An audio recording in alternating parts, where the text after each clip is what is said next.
अगर आप भी एक सक्सेसफुल इंजीनियर बनना चाहते हैं तो आपको डेटा स्ट्रक्चर्स के बारे में नॉलेज होनी चाहिए, क्योंकि आज ये हर प्रोग्रामिंग लैंग्वेज का एसेंशियल पार्ट बन चुका है और हर सॉफ्टवेयर इसका यूज करता है। सॉफ्टवेयर इंडस्ट्रीज के अलावा health care, finance, banking, entertainment, service sector और लाइफ साइंस में भी इसका यूज होता है और ISRO, Google, Amazon, IBM, Infosys जैसी टॉप कंपनीज भी डेटा स्ट्रक्चर्स का यूज करती है।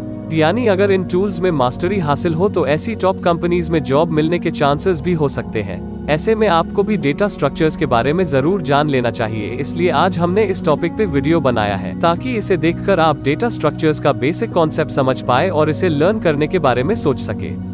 हालांकि लर्निंग थोड़ी टफ है, इसलिए ज्यादातर कंप्यूटर साइंस स्टूडेंट इसे स्किप करना ही प्रेफर करते हैं, लेकिन शायद आप इसकी इम्पोर्टेंस जान करके अपना इरादा बदल लें और इसके बारे में जानना शुरू कर दें, इसलिए आप यह वीडियो पूरा जरूर देखिए। तो चलिए शुरू करते हैं और जानते हैं डेटा स्ट्रक्चर के बारे में।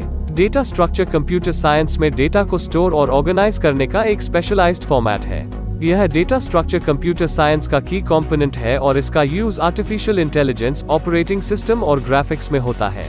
डाटा स्ट्रक्चर बिल्कुल भी जावा, सी की तरह कोई प्रोग्रामिंग भाषा नहीं है, बल्कि यह एल्गोरिदम्स का एक सेट है जिसका प्रयोग हम प्रोग्रामिंग लैंग्वेजेस में डेटा को स्ट्रक्चर करने के लिए करते हैं।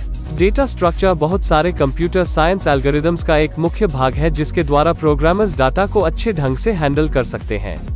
यह प्रोग्राम या सॉफ्टवेयर की परफॉर्मेंस को बेहतर करने में बहुत ही अहम भूमिका निभाता है। डेटा स्ट्रक्चर्स की जरूरत अब बहुत बढ़ती जा रही है क्योंकि एप्लीकेशंस कॉम्प्लेक्स और डेटा रिच होती जा रही है, जिसकी वजह से एप्लीकेशंस को यह कॉमन प्रॉब्लम फेस करनी पड़ती है, जिसमें डेटा सर्च, प्रोसेसर स्पीड और मल्टीपल रिक्वेस्ट शामिल हैं। और इन सारी प्रॉब्लम्स को सॉल्व करने का तरीका डेटा स्ट्रक्चर ही होते हैं, क्योंकि डेटा को ऐसे डेटा में ऑर्गेनाइज किया जा सकता है जिससे सारे आइटम्स को एक ही टाइम में सर्च करने की जरूरत न पड़े और आसानी से रिक्वायर्ड डेटा सर्च किया जा सके। डेटा स्ट्रक्चर्स के दो टाइप होते हैं, प्रिमिटिव और non primitive data structure. Primitive data structure primitive data types होते हैं जिनमें इंट, चार, फ्लोट, डबल और पॉइंट डेटा स्ट्रक्चर आते हैं जो सिंगल वैल्यू होल्ड कर सकते हैं।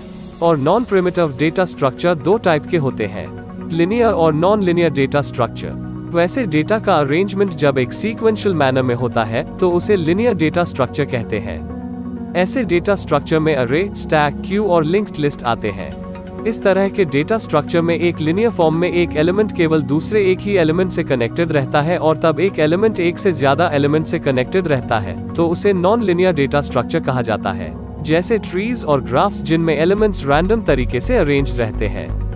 इनके अलावा डेटा स्ट्रक्चर को स्टैटिक और डायनामिक्स डेटा स्ट्रक्चर्स में भी क्लासिफाइड किया जाता है। डेटा स्ट्रक्चर को लर्न करना इतना जरूरी क्यों है, चलिए जानते हैं।